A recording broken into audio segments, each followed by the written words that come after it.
We welcome you to another edition of the Tennessee Talk of Fame, sponsored by our great friends at the Tennessee Education Lottery. I'm Mike Keith here in the Tennessee Sports Hall of Fame, and we are celebrating Women's History Month in March, and we're also celebrating the 50th anniversary of Title IX.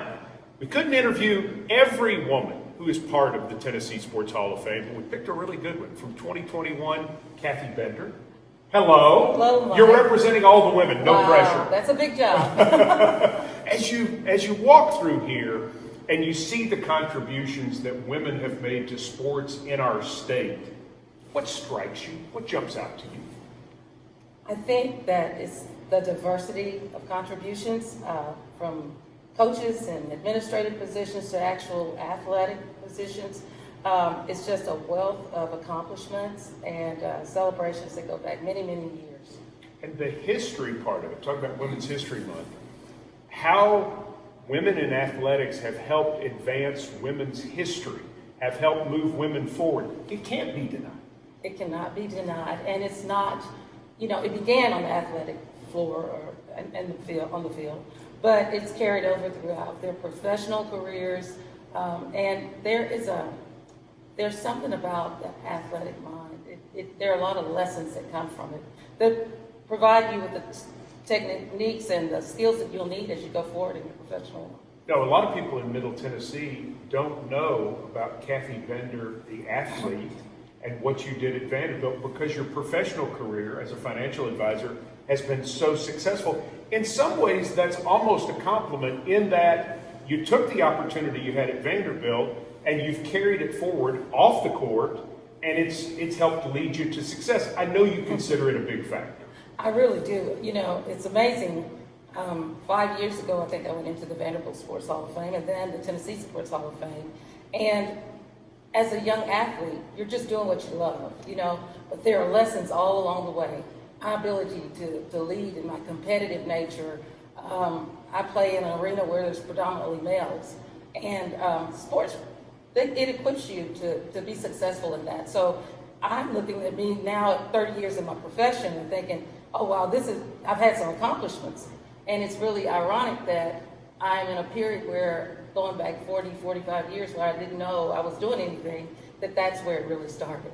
Yeah, it's funny, if the world was more like a locker room, where everybody has to find a way to work together, Absolutely. To get along, where you learn about differences and you realize I've got to step back or sometimes I've got to assert myself. It doesn't, male, female, it doesn't matter. That's an invaluable experience. It really is. I mean, being able to be a great team player. You can be successful by yourself, but you can never truly be a winner by yourself. So that ability to be a teammate, to have a really, really personal work ethic. I work very, very hard. And for me, it's just a part of who I am because it was developed at such an early stage. But you're exactly right. If the world could look more like the locker room, where we all needed each other and depended on each other for success, it'd be a much greater place. Let's talk about your career, though, as an athlete. We could talk about your professional career for a long time, but I want to talk about your career as an athlete because Mount Juliet, you came up, great family, people who supported you and loved you. You're one of 8? I'm one of 8. You're one of 8. But playing girls basketball at Mount Juliet in the 1970s, it's still a big deal today because they take it seriously. But for you, you couldn't have grown up in a better place.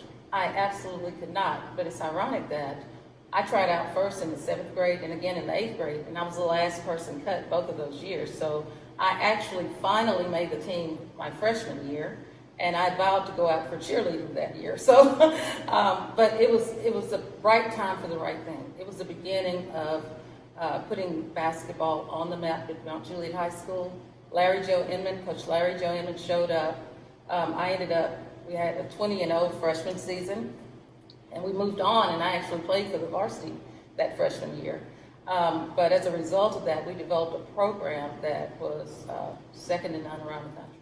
And at the point where you came along into basketball, it was really fortuitous because that's when women's basketball was starting to take hold.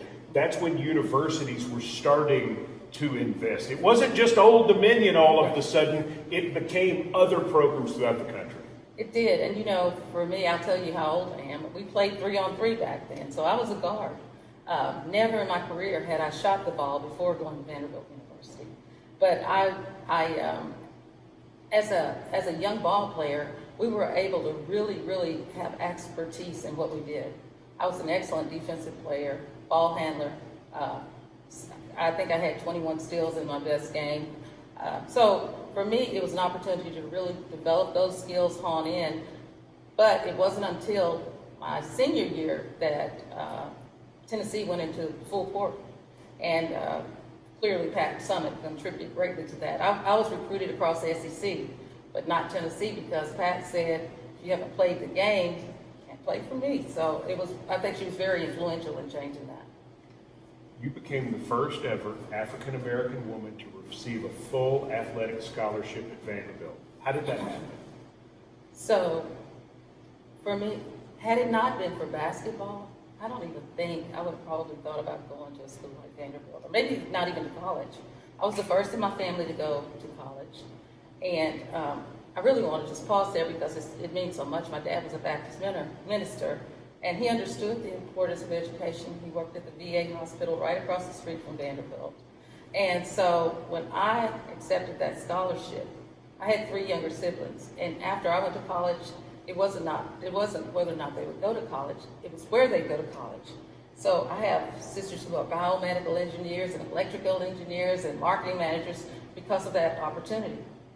And so my dad was so proud for me to have an opportunity to attend a school like Vanderbilt that it changed the trajectory of our entire family. Yeah, my wife was the first person in her family to ever go to college. And what a life-changing thing that is when somebody gets that opportunity, how it expands your worldview. Absolutely. And it goes so much farther beyond that, because the exposure that comes from that kind of opportunity. I have, over the last 25 years, I spent a lot of time speaking to young women and young girls about the importance. And, excuse me, you're more than an athlete. You're not simply an athlete. This is just where you're trained. You're being trained for life here. And so I've been able to share that with young women, and it's life-changing. So did you have any thought at the time about becoming the first African-American female to receive a full athletic scholarship, or is that something that strikes much more of a chord today in 2022? It absolutely strikes a greater chord today. Then all I was doing is doing what I loved. I had an opportunity to continue to play ball and get an education. It was the best of all worlds. When I arrived on campus at Vanderbilt, there was one other black female on the team, and there were actually 2. Teresa Lawrence Phillips was there, and she was the leader, but the program was kind of in infantry. We were not in the SEC. I think they were not even in the AIAW. It was more like an intramural setting. But definitely, I was a product of Title IX. And so it's not until now that I really have great appreciation for why I received the scholarship. It wasn't just that Vanderbilt was out looking, it was that the time said it's time for women to have an opportunity to contribute and to have some of the experiences that males were having at that time. So we're here at the Tennessee Sports Hall of Fame, and of course it's inside Bridgestone Arena, and you're welcome to visit anytime. We'd love to have you come see it. When they had the women's basketball tournament, just a short time ago, when you walk in and you think about starting off basically as a club team and being that first person to get the scholarship, how are you not emotional as all get out? I would think you see 14 teams walking around and they have the best uniforms and their coaches, and I mean it is a huge deal to so many people now, and 40-something years ago it was. I know. I do get emotional. I am.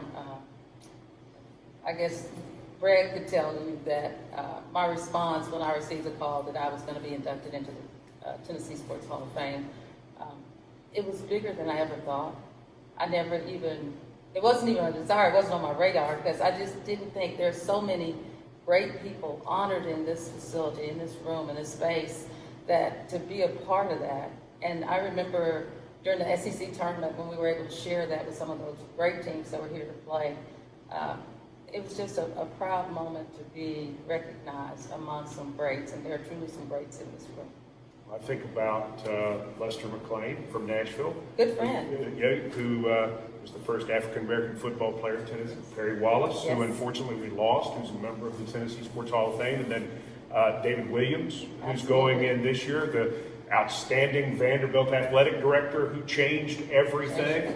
And then Candace Story Lee, who's there now. You have to be very proud of Vanderbilt. You have to be very proud of what you have meant in their world in helping change things, but what they continue to do. Vanderbilt has continued to grow and to change. I went to Vanderbilt in the 70s, which it wasn't really a great time for minorities at that time. I came from a predominantly white school, so I was very comfortable in that arena, but Vanderbilt was at a larger level, and finding a way to feel comfortable on the campus was a challenge. And so when I look at Vanderbilt today, and I look at the efforts they put into even extending themselves beyond West End into the city of Nashville, they contribute greatly to this city. And to see Candy's story there, and you're absolutely right, David Williams changed the entire direction of the school. Just super proud to be associated with them. And when I walk into rooms, even at a professional level, and you're able to say that you attended Vanderbilt University, it's meaningful. So I celebrate that opportunity. I'm grateful to Vanderbilt every day of my life for that opportunity. A great football coach once said that a school's football team, if it's prominent, is like the front porch of the university. And I think you could say that really about all athletics, that it's front-facing, it's something we see publicized more on a day-to-day basis than any other part of the university. And right or wrong, that's the way it is. So when you look at these sorts of things and you see, we talk about history, and you see how you helped shape Vanderbilt's history, and Teresa helped shape Vanderbilt's history, and then going forward in this way, and we're talking about other schools as well, but particularly from the women's standpoint, can you believe what a difference sports has made in society over your time at Mount Juliet to this moment in time? It's been amazing. To see the airtime that women are getting during these tournaments. Used to not be there. I mean, and I was speaking earlier about not being able to find any film from my period of time, and I was like, now you have access to an enormous amount of information, and it's time sensitive and it's immediate, and these women are being celebrated across the country. And so when I think about me, I truly see myself as a pioneer. I use that word a lot, but women's sports and professional sports has come a long, long way, and it's just the tip of the iceberg. What I find very interesting is the number of men who say they really enjoy watching the female athlete, especially the basketball game, versus some of the male games. So it's an exciting time, and I think we're here to stay. Right. Say that's right, 100%. Now, what you were famous for as a Vanderbilt basketball player was passing. Yes. You were famous for the assist. You have continued that in your time after your playing career. How many boards are you on? I was going to try to name some, but I'm not that smart. How many different things in this community is Cathy Bender involved with? I would say I'm on 5 boards and a couple of committees right now. And, But you just keep passing. I do. And so I think it's important to do what you love. So a lot of times I'm drawn in because it's not like being on a board, it's what I love to do. And then there are places where I think I can actually contribute and make a difference and influence and have in bigger settings for people who might follow me. And then it's always something like the Sports Authority Board, where I really enjoy having a hand on the pulse of the city of Nashville as it relates to professional athletes. And I've done that for quite a while, but I really appreciate that because it shows across this. It demonstrates what Nashville is and what we can do. So I like to be a part of that bigger picture as well. So I want to end with this because you're Middle Tennessean, so you see all of this down here and you're part of the Sports Authority, so you get it. If I had told you in 1977 that all of this would have happened. For you, the Vanderbilt thing, the things you've done afterwards, how all this has grown, that you're a member of the Tennessee Sports Hall of Fame, what would have been the most shocking to you? 17-year-old Cathy Bender as opposed to? I think what would have shocked me most personally was that I would be considered, because I was never the leading scorer. I was never all SEC at Vanderbilt, but I have lived athletics and sports throughout my life. So I went from Vanderbilt, and then I've done Sports Authority, but I also co-chaired the Black and Gold Club at Vanderbilt. I've served on the athletic search committees, and then I've done a little bit of sideline coaching for young kids back in the day. And so I've just managed to stay connected to sports, and it's stayed connected to me. You were the perfect person to do this in. Absolutely perfect. You said it yourself. You're a pioneer. You're a product of Title IX, and you are a great representative of this Tennessee Sports Hall of Fame, the class of 2021, and everybody who is part of this. And I have a feeling, I knew her well, Pat Summitt would be awfully proud. Yeah, although we were great competitors, she will always be my shero. So I get that. yeah. For Cathy Bender, I'm Mike Keith. Thanks for joining us. Presented by the Tennessee Education Lottery.